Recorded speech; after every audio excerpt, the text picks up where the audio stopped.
कर्म करे किस्मत बने, जीवन का यह मर्म, प्राणी तेरे हाथ में, तेरा अपना कर्म, तेरा अपना।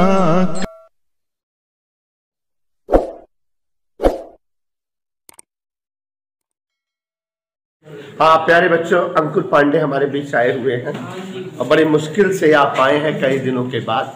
देखो बच्चों, कल हम लोग पढ़ रहे थे, बायल का नियम पढ़े थे। लेसन अब बहुत ज्यादा महत्वपूर्ण हो जाने वाला है। चार्ल्स का नियम हमने कल सिद्ध कराया था।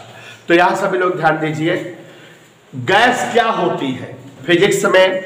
गैस यहाँ पर देखिए जरा, आजमान कोहली, गैस फिजिक्स में गैस को एक और नए नाम से जाना जाता है। अगर शिवांशु हमें कहे तो हम बता दें, ऊष्मागतिक निकाय।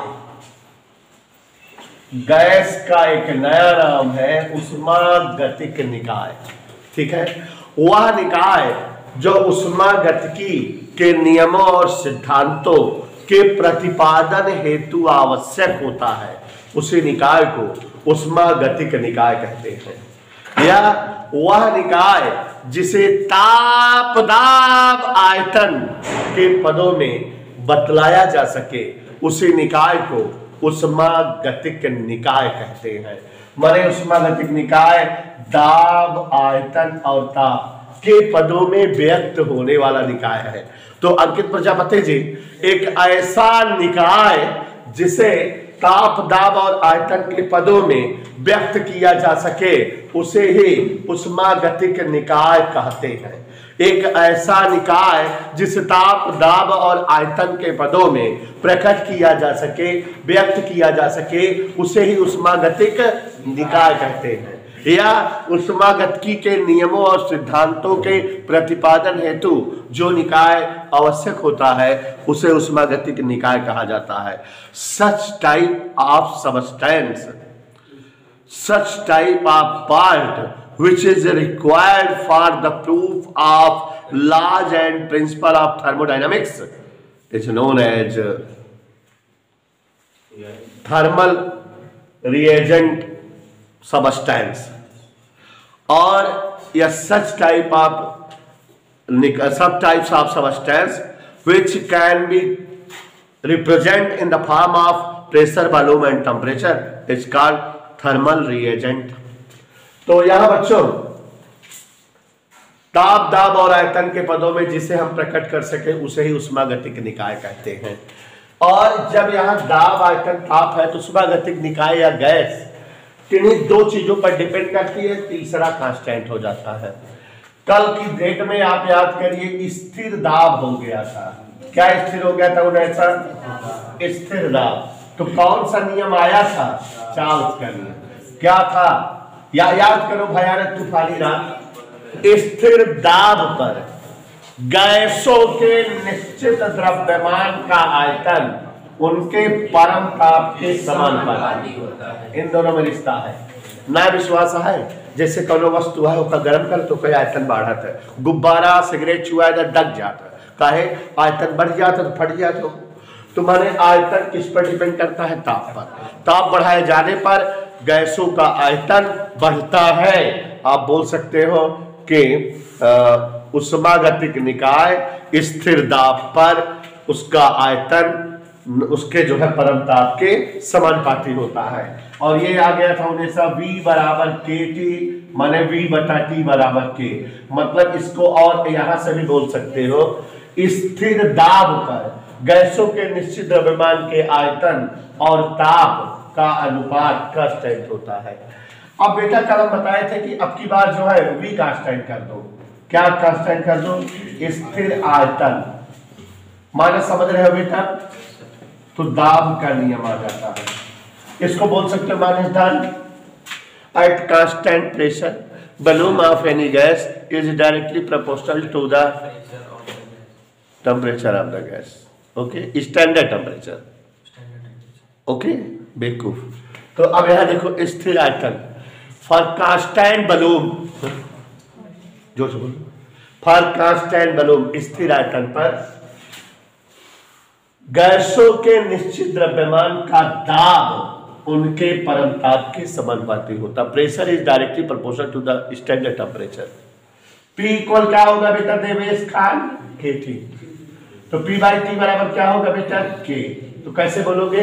स्थिर आयतन पर गैसों के ऊपर आरोपित दाब और गैसों के ताप का अनुपात कांस्टेंट। इससे क्या सूत्र आता है देवेश दान? B1/T1 बराबर B2/T2। इससे क्या सूत्र आता है देवेश दान? T1/T1 बराबर। मजा आया? अभी क्या स्थिर किए थे? दाब बोलो। फिर क्या स्थिर किए हैं? अब क्या स्थिर करते हैं? ताप। तो जब स्थिर ताप करते हैं तो बायल का नियम आता है। क्या आता है?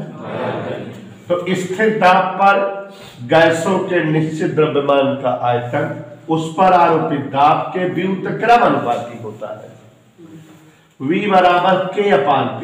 देवेश तिरछा गुणा कर दो, PV बराबर K। यहां भी बायल का नियम है, यहां भी, चाहे जहां बोलो। कैसे कैसे बोलोगे? स्थिर ताप पर गैसों के निश्चित द्रव्यमान का आयतन उस पर आरोपित दाब के व्युत्क्रम अनुपाती होता है। At constant temperature volume of any gas is inversely proportional to the applied pressure. At constant temperature, volume of any gas is inversely proportional to the applied pressure. Applied pressure में गैस सोच खत्म हो गई। Applied pressure या at constant temperature, applied product of applied pressure and the volume of constant gas always constant. स्थिर ताप पर गैसों के निश्चित द्रव्यमान पर आरोपित दाब और आयतन का गुणनफल कांस्टेंट होता है। और बच्चों हमसे पूछो इससे क्या सूत्र आता है? P1 B1 बराबर P2 B2। क्या नियम हो गए बेटा?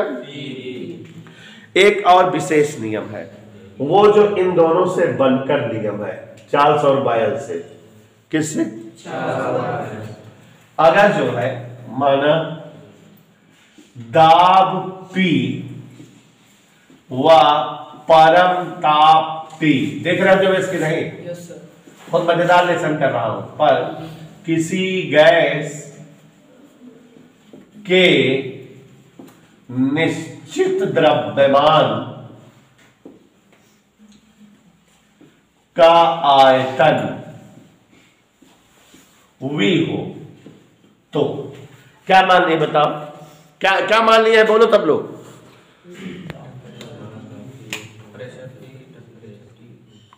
क्या मान लिया बताओ?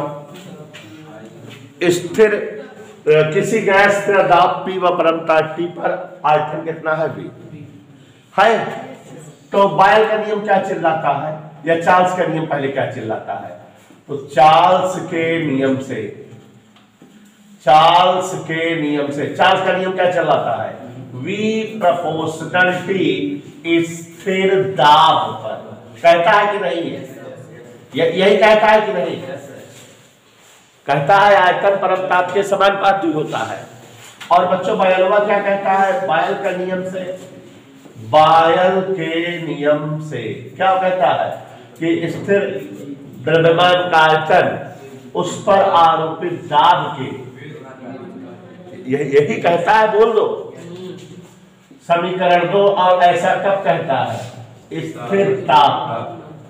साजिद आइडिया वाला कोई दिक्कत? समीकरण 1 और 2 को देखो ऐसा जोर से।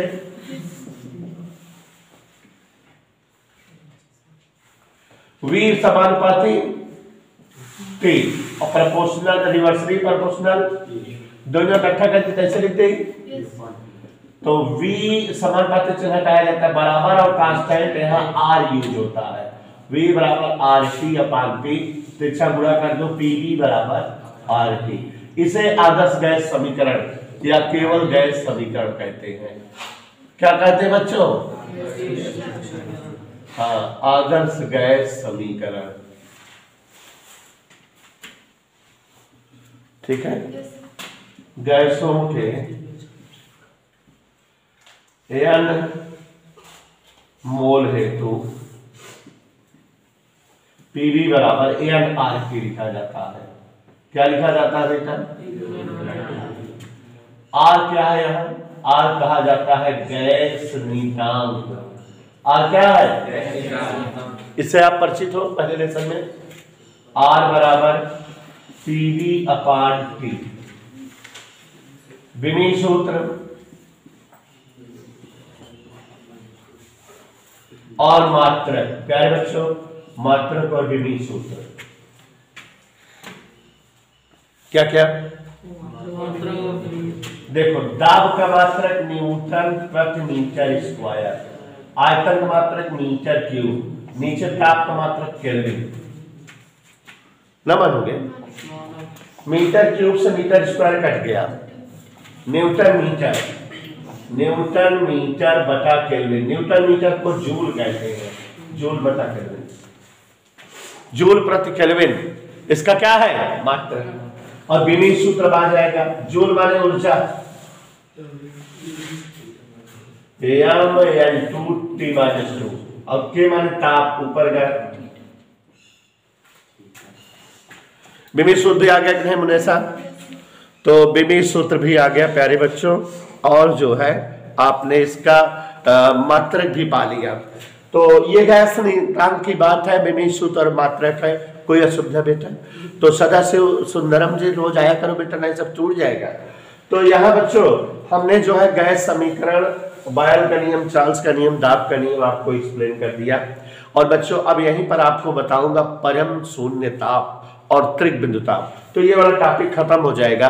एक्चुअली में चैप्टर का नाम है ताप मापनी उष्मागतिकी, ताप मापनी कैलोरीमीटर। तो ताप का जो है हेडिंग आज खत्म हो जाएगा, फिर उसके बाद उष्मा स्टार्ट हो जाएगी, उष्मा का रिलेटेड।